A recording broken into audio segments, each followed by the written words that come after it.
Me he topado con gente que me hablan, gente incluso fuera de la iglesia, que me hablan acerca de que, aunque no vienen aquí, aunque no van a ninguna iglesia, presumen de la gran fe que tienen. O sea, a veces hablo con algún vecino, con alguna persona de aquí del barrio, y me dice, no, yo no voy a la iglesia por esto, no soy practicante, pero soy creyente y tengo mucha fe en Dios. ¿Conocen ustedes alguna persona así? Alguna persona que te dice, mira, yo la verdad es que yo de iglesia no quiero ni la tuya, ni la mía, ni ninguna, pero soy un creyente, yo tengo mucha fe. Y después me ha pasado que hablando con esas personas que presumen y que alardean de tener una gran fe, cuando les escucho hablar y me cuentan su vida, yo digo, Señor, pues es una vida llena de problemas, de tragedias, de líos, que si el marido, que si la mujer, que si los hijos, que si... Bueno, y yo digo, Dios mío, pero algo tiene que haber cuando una persona dice que tiene fe, se considera creyente, pero la vida no le... como que no le van en la vida las cosas como deberían de irle, ¿no? Entonces, orando al Señor, encontré un pasaje que nos pueda ayudar a todos cuando nos encontramos con alguna persona que nos dice que tiene mucha fe, que se denomina creyente, pero tú sabes que la vida de esa mujer, de ese matrimonio, de esa familia, no es una vida bendecida, no es una vida atractiva en ningún aspecto, sino que es una vida que tú dices, Dios mío, pues si esto es tener fe, vivan los ateos, como dijo el otro, ¿no? Entonces hay un pasaje muy interesante que está ahí en la Biblia y yo lo quiero compartir con ustedes y justamente me he dado cuenta que solo lo que vamos a leer esta noche, solo lo podemos leer en Lucas, capítulo 17. No hay en ninguna otra parte de los evangelios este relato bíblico. Hay otros, pero este no. Solamente en Lucas capítulo 17, a partir del versículo 11, encontramos la historia de una sanidad a distancia. Claro, esto nos tiene que motivar muchísimo a nosotros, porque el Señor no solamente sanaba haciendo actos de presencia o tocando a una persona enferma en un momento determinado, sino que sanaba a distancia, sin necesidad de que el enfermo se acercara a Él o que Él se acercara al enfermo, sin necesidad de tocarlo, sin necesidad de imponerle las manos y bendecirlo, sin necesidad de eso. Se producían también en momentos puntuales sanidades y milagros extraordinarios. Lucas 17, versículo 11, nos habla de la historia de 10 hombres que tenían un problema en común. Seguramente eran de diferentes nacionalidades, de diferentes extractos sociales, pero todos tenían un problema en común. Y dice la historia que Jesús iba a Jerusalén y estaba pasando entre Samaria y Galilea. Y al entrar en una aldea le salieron al encuentro 10 hombres leprosos, los cuales se pararon de lejos y alzaron la voz diciendo, Jesús, Maestro, ten misericordia de nosotros. Cuando él los vio, les dijo, id, mostraos a los sacerdotes. Y aconteció que mientras iban, fueron limpiados. Entonces uno de ellos, viendo que había sido sanado, volvió glorificando a Dios a gran voz. Versículo 16. Se postró rostro en tierra a sus pies, dándole gracias, y este era samaritano. Respondiendo Jesús le dijo, ¿no son 10 los que fueron limpiados, y los 9, dónde están? No hubo quien volviese y diese gloria a Dios, sino este extranjero. Y le dijo, levántate, vete, tu fe te ha salvado. ¿Cuántos dicen amén? Vamos a orar un momentito y pedir que el Señor nos ayude a extraer verdades que contiene este pasaje, lecciones que pueden ser aplicadas a nuestro diario vivir y que podamos salir de aquí con las ideas claras y podamos salir de este lugar esta tarde dándole gloria a Dios. Señor, te damos muchas gracias por este privilegio, esta nueva oportunidad que nos brindas de estar aquí reunidos. Te pedimos, Señor, de una forma especial que ahora que vamos a escudriñar tu palabra, tú ilumines nuestro corazón, nuestra mente, nuestro entendimiento, para que podamos, Señor, disfrutar del estudio de tus sagradas escrituras y podamos aprender los principios que nos van a ayudar a vivir vidas victoriosas, vidas bendecidas y que podamos caminar según el diseño, según el propósito tuyo en nuestra vida. Bendícenos y dirígenos en este tiempo de estudio de tu palabra, Señor. Te lo pedimos unánimemente en esta tarde, en el nombre bendito de Jesús. Amén y amén. Nadie puede dudar de que estos 10 hombres tenían fe. Nadie puede dudar de eso. Los leprosos no podían vivir en comunidad. Según la ley, los leprosos, puesto que tenían una enfermedad contagiosa, tenían que dejar, en el caso de que estuvieran casados, sus esposas, sus hijos, sus maridos, en el caso de que fueran mujeres, tenían que dejar sus negocios, sus propiedades y marcharse a lugares lejanos donde no habitara nadie, puesto que, como acabo de decir, la lepra es una enfermedad tremendamente contagiosa y destructiva. Eran personas evidentemente sin ninguna esperanza. Ellos sabían que con el tiempo no iban a ir a mejor, sino al contrario, iban a terminar muriendo de aquella terrible enfermedad. Una enfermedad que la primera constancia, el primer ejemplo que tenemos en la Biblia de una persona leprosa, curiosamente fue una mujer. Una mujer que por hablar mal de su hermano, de Moisés, quedó leprosa durante varios días. Y la Biblia dice que todo el pueblo estuvo detenido sin poder avanzar en rumbo a la tierra prometida porque estaban esperando a que ella fuera sanada. Y fue sanada porque dice la Biblia que reconoció su pecado y el Señor la restauró y pudieron seguir avanzando. Así que ese es el primer ejemplo bíblico que tenemos de una persona que quedó leprosa. Por eso los judíos siempre asocian toda enfermedad de la piel, toda enfermedad que tenga que ver con la piel o con cuestión de la lepra, con el hablar mal, con el criticar, con el juzgar, con el quejarse, con el murmurar. Siempre en la mentalidad, en la cultura judía, toda enfermedad que tiene que ver con la piel siempre la asocian con una forma destructiva o negativa de hablar. Así como cada enfermedad tiene, digamos, el sentido, hay 5 sentidos y cada enfermedad tiene un sentido que a través de la mala utilización de ese sentido pueden venir ciertas y determinadas enfermedades. En la Biblia se relaciona el hablar mal con enfermedades cutáneas, con enfermedades de la piel, incluso la lepra. Y estos 10 hombres vivían una vida triste, una vida en la que sabían que nunca más volverían otra vez a vivir una vida normal, a dedicarse a sus negocios, a sus empresas, a la pesca, a la agricultura, a la ganadería, o a tener comunión con sus amistades o familiares. Ellos sabían que eso se acabó. No había remedio. Puede ser que una persona que contrajera la lepra fuera una persona moralmente buena, religiosa, pero ellos sabían perfectamente que ni siquiera la religión judía, el judaísmo, iba a poder restaurar la piel, iba a poder restaurar su enfermedad. Ni siquiera con dinero, ya que no se podía con la religión, bueno, pues con dinero, el mejor médico, tampoco. En aquellos tiempos la lepra era una enfermedad, ya digo, totalmente incurable. Tenían que salir de las ciudades y esperar lentamente que sus cuerpos se fueran deteriorando hasta llegar a la muerte. Pero se la jugaron. Bajaron de esas montañas, de esas cuevas, de esos lugares donde estaban escondidos y se la jugaron entrando a un pueblecito, a una pequeña aldea por donde Jesús en ese momento estaba pasando. Probablemente ellos tenían información o lo habían seguido de lejos y sabían que en aquel lugar podían acercarse a él y pedirle clemencia, pedirle misericordia, un milagro. Y dice la Biblia que esta gente bajó de ese lugar donde se encontraban y de lejos se pararon y le dijeron al Señor: Jesús, Maestro, ten misericordia de nosotros. Ahora, lo curioso de este milagro es que vemos gente que tiene fe, gente que claman correctamente al Señor, con humildad, gente que se juega la vida. Si los encontraban allí, los podían matar a pedradas, porque nadie iba a correr el riesgo de contraer la enfermedad por culpa de estos leprosos que se habían escapado del lugar donde tenían que estar viviendo. Demostraron valor, demostraron una fe tremenda en el Señor. Pero hay un ingrediente en este milagro que es el que a mí me ha llamado poderosamente la atención, porque ejemplos de fe tenemos miles en la Biblia.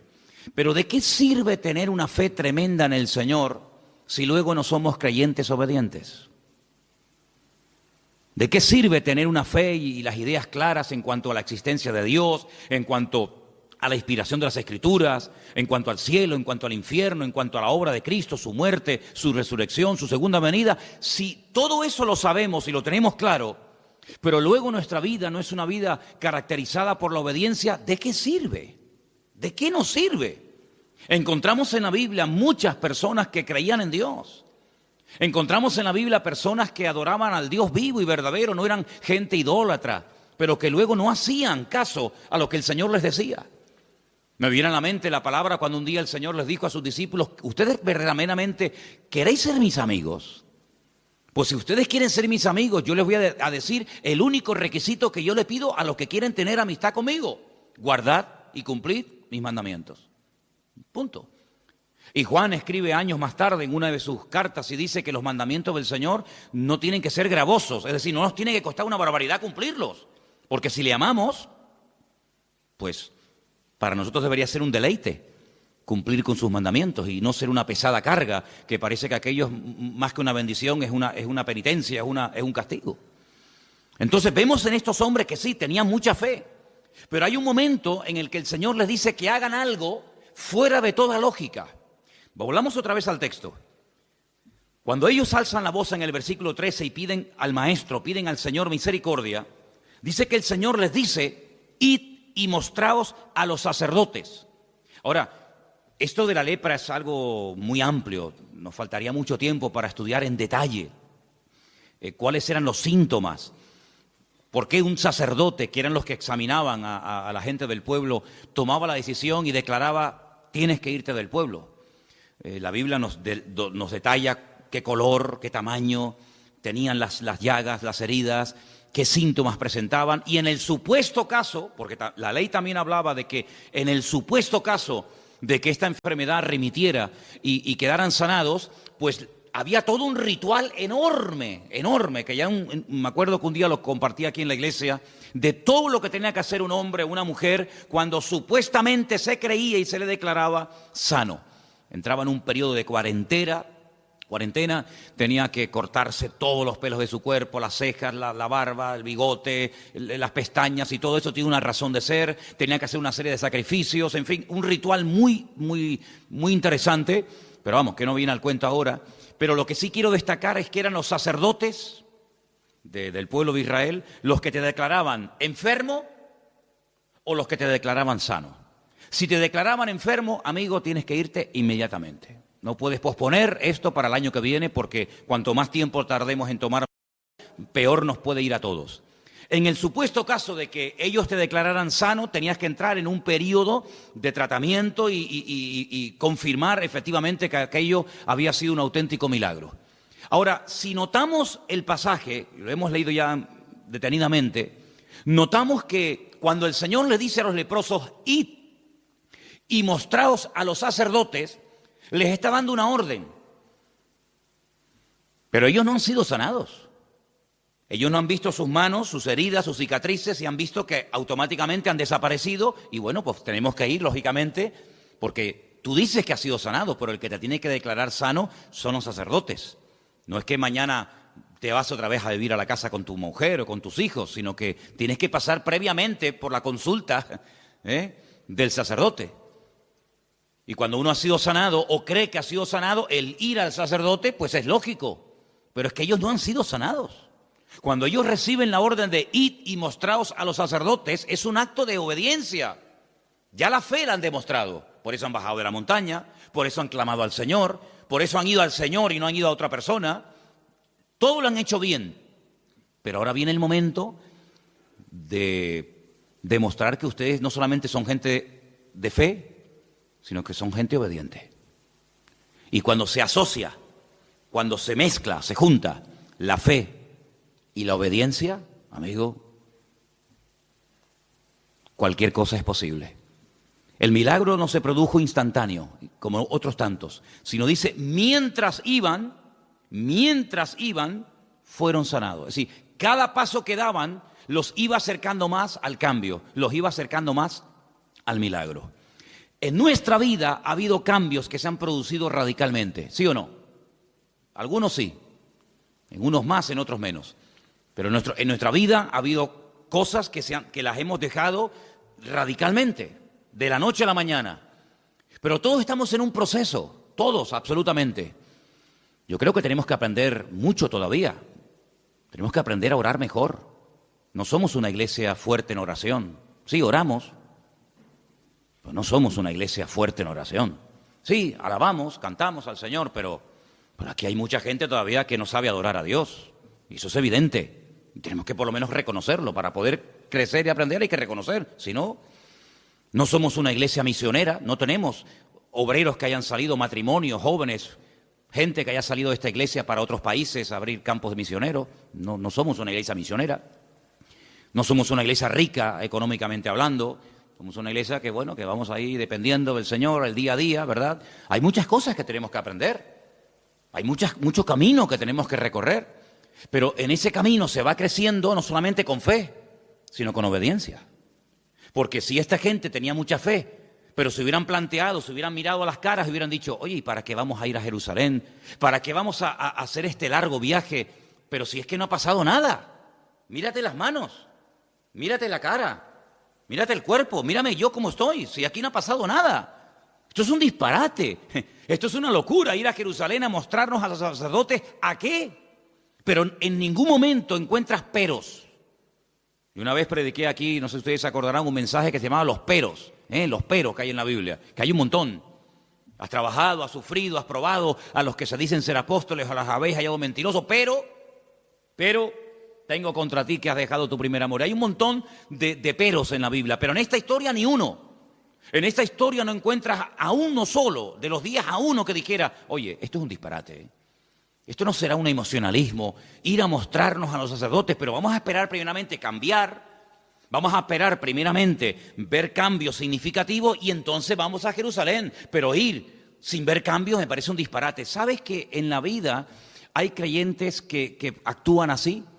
Vamos primeramente a ver y luego vamos a actuar. Y el Señor Jesucristo una vez dijo una palabra muy interesante cuando Él dijo, bienaventurados los que creyeron sin necesidad de haber visto previamente. Por lo tanto, en nuestra vida no solamente tenemos que potenciar y utilizar la fe. La fe es un ingrediente y un elemento indispensable, hasta el punto que el Señor dice, sin fe, ya lo sabéis, lo que dice el texto, es imposible agradar a Dios. Pero no nos olvidemos de que mejor que ciertos y determinados sacrificios, mejor que ciertas y determinadas acciones, pues dice el Señor, mejor que todo eso es la obediencia. Porque cuando nosotros estudiamos en su día la vida del primer rey de Israel, de Saúl, Saúl era un creyente, Saúl no era un ateo, Saúl era creyente. Y hay momentos puntuales en los que él va a pedir consejo del profeta Samuel. Y hay momentos en los que hasta se le ve profetizando. Pasó por una persona espiritual, no lo era, pero en ese momento... Bueno, pero sin embargo, la característica fundamental de Saúl es que era un desobediente.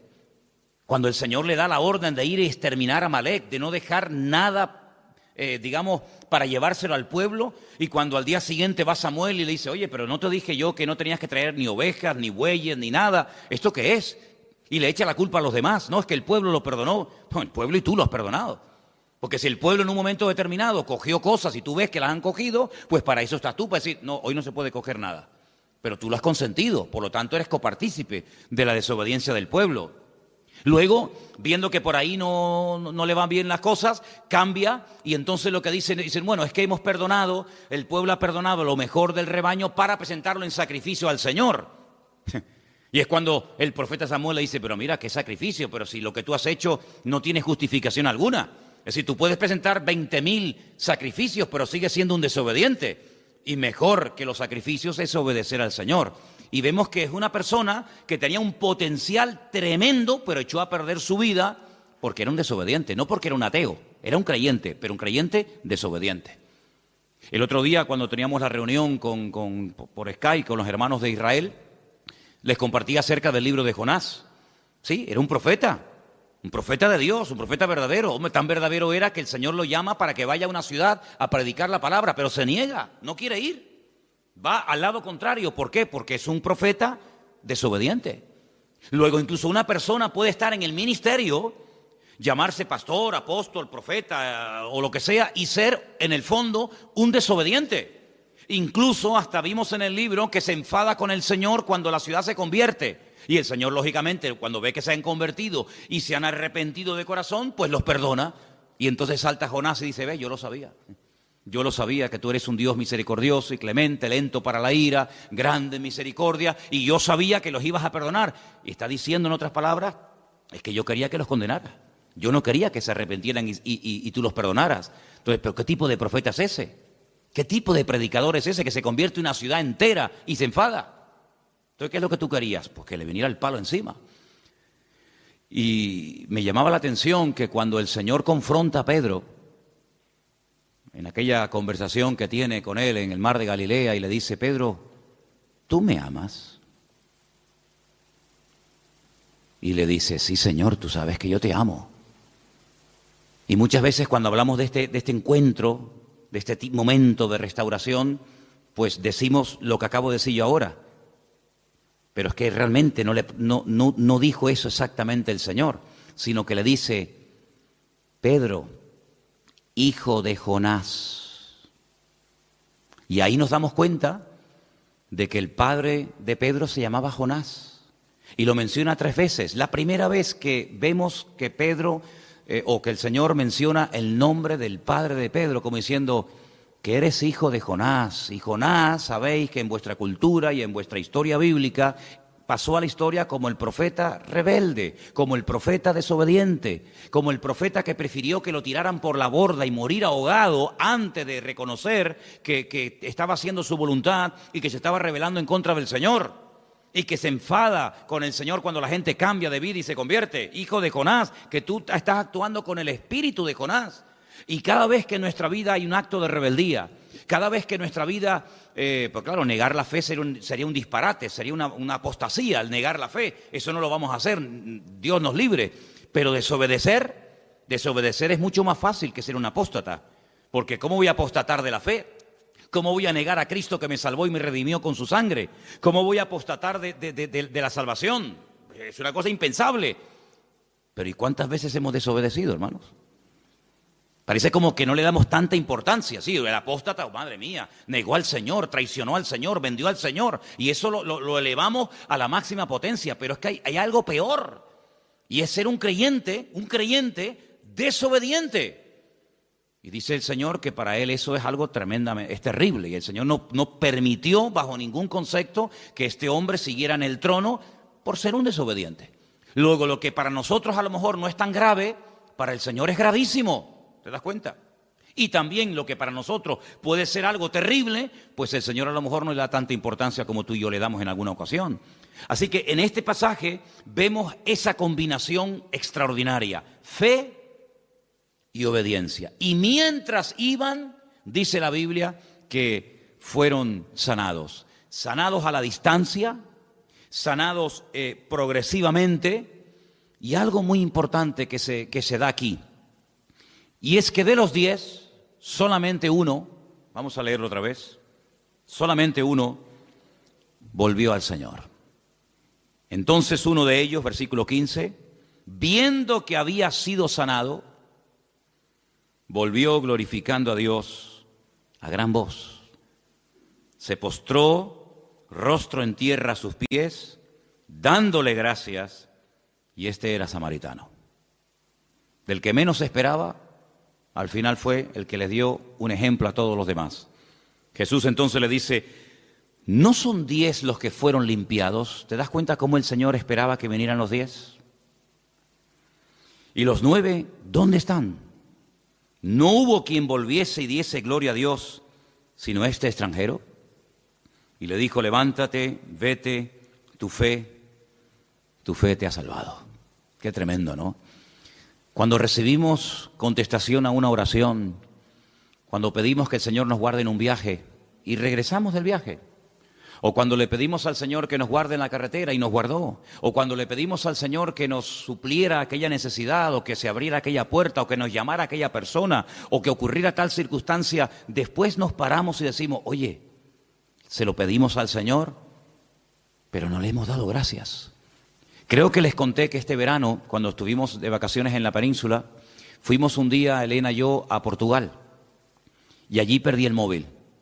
En la frontera entre España y Portugal hay un pueblo donde hay unas murallas muy bonitas y está siempre lleno de gente. Van muchísimos turistas a pasear y hay muchos restaurantes y la gente va a comprar cosas. Y allí se me perdió el móvil. Y bueno, cuando me di cuenta que había perdido el móvil con todos mis datos y los teléfonos y todo, pues uno dice, Señor, ¿y qué hago? Allí oramos una oración tremenda. Y el teléfono apareció, ¿sabes? Volvimos otra vez a Portugal, volvimos otra vez, y entrando por ese pueblecito donde estaba lleno de gente, pues resulta que un chico me llama a lo lejos y creo que oyó algo de la conversación de que estaba buscando un móvil y me localizó y me lo entregó. Y fue un milagro, fue un milagro. Pero después nos tuvimos que parar y decir, con la misma intensidad con la que te clamamos y te pedimos que nos ayudaras en este problema, con la misma intensidad tenemos que dar gracias al Señor. Lo que no puede ser es que pataleemos, lloremos, nos tiremos al suelo, gritemos, nos revolquemos, pidamos todo tipo de misericordia y todo tipo de verdad, de gestos y de palabras, y luego a la hora de recibir la respuesta seamos incapaces de decir gracias, Señor, porque aquello se resolvió porque tú interveniste, porque tu nombre fue glorificado y tenemos que ser personas agradecidas. En este pasaje que vemos aquí, que como dije al principio solamente lo encontramos en Lucas, vemos 10 personas desesperadas, pero personas que no tiran la toalla, personas que caminan en una buena dirección, no van a cualquier persona de la época a pedir ayuda, sino van al Maestro, van al Señor, claman correctamente, demuestran su fe, esperan un resultado. El resultado tal vez no fue el que ellos esperaban, ser sanados inmediatamente, pero bueno, es otro sistema. El Señor nos ha dicho a nosotros, hemos oído que una vez le puso la mano encima a un leproso y lo sanó instantáneamente. Bueno, gloria a Dios, pero en nuestro caso el Señor nos pide algo diferente. Por eso, qué importante es descubrir la forma como el Señor quiere tratar con mi vida. No copiar, no imitar, no envidiar la forma como Dios trata a fulano o a mengano, sino tú y el Señor y tú, descubrir la forma particular y privada como el Señor te trata a ti como hijo y como hija suya. Un acto de obediencia. ¿A dónde quieres que vayamos? ¿A Jerusalén? ¿Dónde estaban? El capítulo empieza, la historia dice, yendo a Jerusalén, pasaba entre Samaria y Galilea. Entre Samaria y Galilea ocurrió esto, en un pequeño pueblo, en una pequeña aldea. Y tenemos que ir a Jerusalén. Perdonen, pero ¿y esta pateada? ¿Para qué? ¿No nos puede sanar aquí? ¿Para qué tenemos que ir a Jerusalén? A lo mejor 5 horas caminando, 4 horas, no sé. Horas caminando. Pero es lo que el Señor nos pide a nosotros. Es lo que el Señor nos está pidiendo a cada uno de nosotros. Yo pregunto, ¿estamos dispuestos a obedecer al Señor en lo que nos pide? ¿Por qué a veces somos tan testarudos y cuestionamos y retrasamos lo que sabemos que en el fondo tenemos que hacer? ¿Por qué? Porque todos dentro de nosotros tenemos un espíritu de rebeldía. Porque todos dentro de nosotros cuestionamos muchas veces lo que no tenemos jamás que cuestionar. Si el Señor nos dijera, ¿queréis que yo te ayude, que responda a tus oraciones? Vete caminando esta noche al Teide de rodillas. Sí, pero Señor, ¿cómo es esto? ¿Pero te imaginas que el Señor nos dijera a nosotros hoy en día esto? ¿Te imaginas que el Señor nos pusiera barro en los ojos y nos dijera, vete a la playa de las Teresitas y cuando llegues allí te bañas? Es un disparate, es una locura. ¿Te imaginas que el Señor nos dijera, ¿quieres que te dé la petición que tienes tanto delante de mi presencia? Pues lo que tienes que hacer es irte caminando de aquí a Weimar. Y mientras vas caminando, ahí vendrá la respuesta. El Señor a nosotros no nos ha pedido esto. Yo creo que somos la generación en la que nunca nos lo ha puesto tan fácil a los creyentes el Señor el obtener respuestas a nuestras oraciones. Y yo veo en la Biblia que hay momentos en los que la gente tiene que hacer un esfuerzo. Aquí tenemos un ejemplo. El pobre ciego que lo manda caminando al quinto pino de Jerusalén, teniendo un estanque al lado como es el de Betesda. Yo veo en la Biblia que hay momentos en los que el Señor le pide a personas cosas que yo no sé, con toda honestidad, si me las pidiera a mí, si yo las haría. Mira tú, por ejemplo, a Abraham, que vive en el sur de Israel, y le dice que sacrifique a su hijo, y no lo puede sacrificar allí en la puerta de su casa. 3 días caminando, hermano. 3 días caminando. Y 3 días después de vuelta. Para subir a un monte a sacrificar a su hijo. Pero bueno, ¿y qué más da matarlo aquí que matarlo allá? Que matarlo en la puerta de mi casa, que matarlo encima de la cama. No cuestiona Si no se levanta bien temprano a la mañana, se pega 72 horas caminando. Un señor ya mayor que podía decir, pero señor, pero yo tengo otras cosas que hacer. Tengo criados, tengo una mujer, tengo otras cosas que hacer en la vida. 3 días caminando. Pero él aprendió a obedecer a Dios. Y aprender a obedecer cuando lo tenemos claro o cuando nos va a favor de la corriente o cuando nos gusta, eso no cuesta nada. Pero yo creo que nuestro nivel de madurez se demuestra no tanto por la fe que tenemos. Porque fe, si no tenemos a estas alturas fe, pues menudo problema tenemos. Yo creo que el problema que tenemos hoy en día los cristianos no es tanto con la fe, sino con la obediencia. Porque la fe es como algo abstracto, ¿no? Decimos que tenemos fe y no tengo que hacer nada para demostrar que la tengo. Pero la obediencia, sí tenemos que hacer una serie de cosas para demostrar que verdaderamente somos creyentes obedientes. Y es ahí donde se marca la diferencia. Porque una fe que no actúa en obediencia es una fe muerta. Entonces puede ser, no digo que siempre sea así, pero no puede ser que hay cosas en nuestra vida que aún no se han resuelto.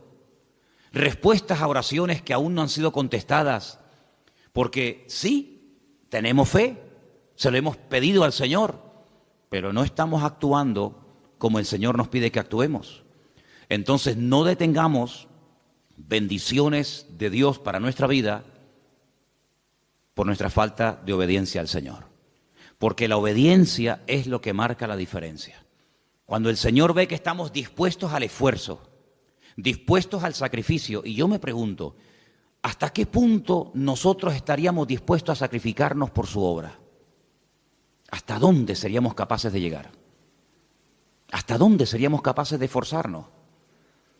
¿Hasta dónde seríamos capaces de aguantar, de obedecer y de ir en actos de obediencia? ¿Hasta dónde?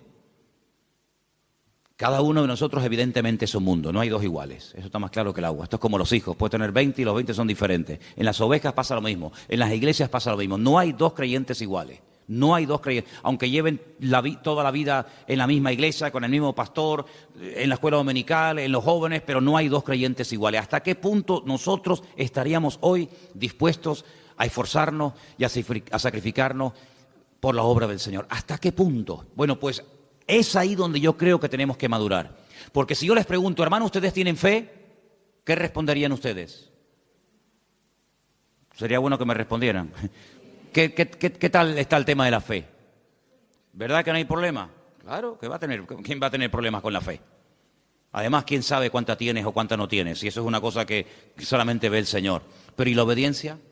Hermano, que mañana hay que venir a pintar a la iglesia. Ay, amigo, ¿y por qué tengo que ir yo? Hermano, mire que mañana hay que hacer tal cosa. Mire, hermano, que tenemos que echar una mano para tirar esto para adelante. Mire, hermano, que tenemos... Ay, amigo, es que es ahí, es que la fe y el cantar, gloria a Dios, y cada uno con la suya, y no pasa nada. Pero es en los actos, es en las acciones, es en el esfuerzo. Y quiero solamente terminar diciendo algo.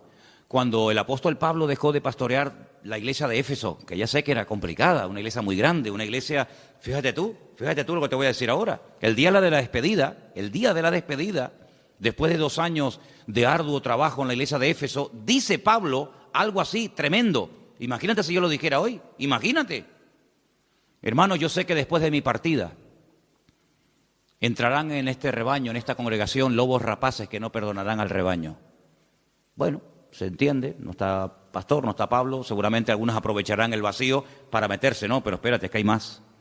Dice, y también sé que después de mi partida, de entre vosotros, no de fuera, de entre vosotros, se levantarán lobos rapaces que no perdonarán al rebaño. Madre mía, menudo futuro. Y ahora dice Timoteo, y ahora yo me voy, pero tú te quedas. Y él ha escuchado el mensaje de despedida. Pobrecito Timoteo. Timoteo habrá dicho hoy, ¿no puedes dejar a Tito? ¿No puedes dejar a Silas? ¿Me tienes que dejar a mí a bailar con la más fea? Claro, el pobre Timoteo se enferma del estómago al poco tiempo, eso es normal. Los nervios, al poco tiempo lo empiezan a menospreciar, al poco tiempo lo empiezan a infravalorar, tú eres muy joven, tú no tienes experiencia, tú no sirves para nada, y seguramente le habrá dicho a Pablo, sácame de aquí, que mira que me van a comer esta gente, mira que no sé qué, que no me valoran, que si soy muy joven, que si soy muy debilucho, que si no sé qué, y Pablo le escribe una carta y que le dice, esfuérzate, amigo, pelea, lucha, echa mano de la vida eterna. Aviva el fuego del don de Dios que está en ti. Evita discusiones y problemas, evita todas esas cuestiones. Tú cumple con tu ministerio, predica con ganas y sin ganas. Eso es lo que significa tiempo y fuera de tiempo. Y no le da ni una rendija de posibilidad para decir, bueno, aleluya, me salgo de aquí corriendo, sino que le dice, esfuérzate, pelea, lucha. Timoteo, hombre de fe. Pablo estaba orgulloso de él, pero tienes que demostrar tu fe, amigo. ¿Y cómo tienes que demostrar tu fe? Aguantando. Y tienes que demostrar tu fe con el esfuerzo y con el sacrificio. Hasta ahora no has demostrado nada. ¿Qué vas a demostrar? Si el que predica, el que comparte, el que abre la obra, el que se lleva los palos, al que meten en la cárcel, al que apalean, al que escupen, al que apedrean es a mí, siempre es al mismo. Pero ahora te toca a ti, y ahora te toca a ti coger el testigo. Yo ya estoy pronto, dice Pablo, el tiempo de mi partida está cercano, pero ahora eres tú el que tienes que pelear y luchar y batallar y dice, y lucha legítimamente, y pone el ejemplo del atleta, y pone el ejemplo del agricultor, etcétera. En otras palabras, la fe se demuestra con los hechos. Las palabras no sirven de nada. Y hay momentos en los que cuando una iglesia empieza, pues sí, todo el mundo habla y todo el mundo propone y todo el mundo sugiere, y eso está muy bonito y está muy bien, pero con el paso del tiempo una iglesia que madura, una iglesia que crece y una iglesia que avanza, no es la iglesia que habla tanto, sino que hace más de lo que habla. Y yo creo que nosotros, queridos hermanos, hemos llegado ya a un punto en nuestra vida particular, ministerial y como congregación en la que tenemos que darnos cuenta de que la fe lo tenemos superado. No es que tengamos una fe a prueba de bomba, ni seamos un experto en fe, no tenemos una fe, pues como tiene que estar, bien, pero lo que tenemos que trabajar más es en nuestra obediencia, en nuestro esfuerzo, en nuestro sacrificio. La obra del Señor tiene que ser una prioridad, no algo secundario. No podemos venir de excursión a la iglesia, tiene que ser una prioridad. Investigar, oye, ¿cómo está la obra? ¿Qué le hace falta? ¿Qué no le hace falta? Hay gente que nunca pregunta nada, ¿me entiendes? Venir a escuchar sermones, predicaciones, gloria a Dios, está muy bien, oye, encantado de la vida, pero somos una familia, en la familia se pagó la luz, mamá, se pagó el agua.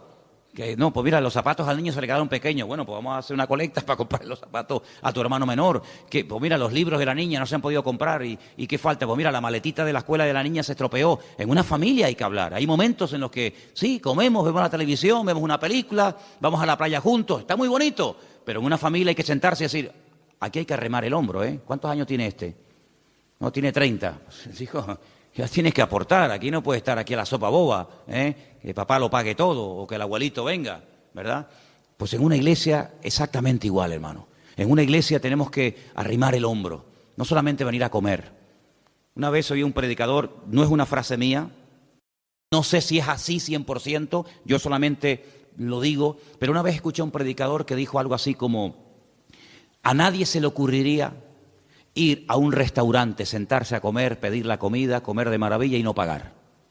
A nadie se le ocurre. Eso sería un delito, vamos. Imagínate que llega el camarero y te dice, mire, son, no sé, 70, 80, 90, 100 euros. Pues mire, yo he comido muy bien, felicita al cocinero, ha sido una comida excelente, el servicio maravilloso, pero no le voy a pagar. Ah, ¿no? ¿Por qué? Dice, ¿por qué no? No le voy a pagar. Qué interesante, ¿no? Qué interesante. Ir a un restaurante, o irte aquí al Corte Inglés, o irte a una tienda, ponerte la ropa, los zapatos, camisa, pantalón, la corbata, y decir, miren, me encanta cómo me queda, de verdad que... Pero no lo voy a pagar. En la obra del Señor muchas veces nos acostumbramos a vivir única y exclusivamente de la gracia de Dios. Señor, dame, dame, dame, dame y dame. Y no es que nosotros tengamos que pagarle al Señor. ¿Qué le voy a pagar yo al Señor? Pero sí tenemos que partir de la base de que el Señor ha puesto bajo nuestra responsabilidad su obra aquí en la tierra. Cuando el apóstol Pedro le dijo 3 veces, Señor, tú sabes que yo te amo.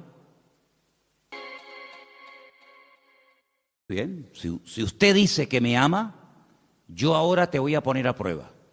Apacienta mis corderos, apacienta mis ovejas. Atiende a mi rebaño.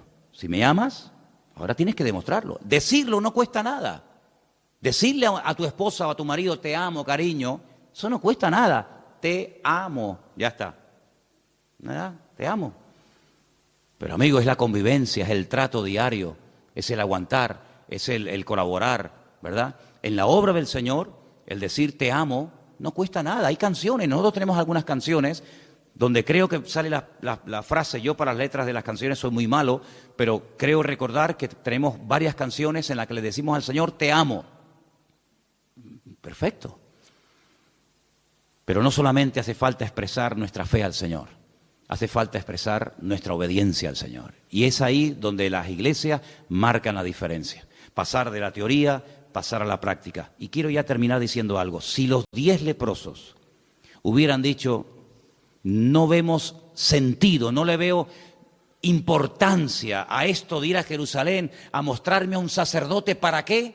Esa gente, créanme, se hubieran vuelto a su cueva o a su montaña donde vivieran exactamente igual de leprosos. Pero no igual, sino peor, porque tuvieron la oportunidad de su vida y la dejaron escapar.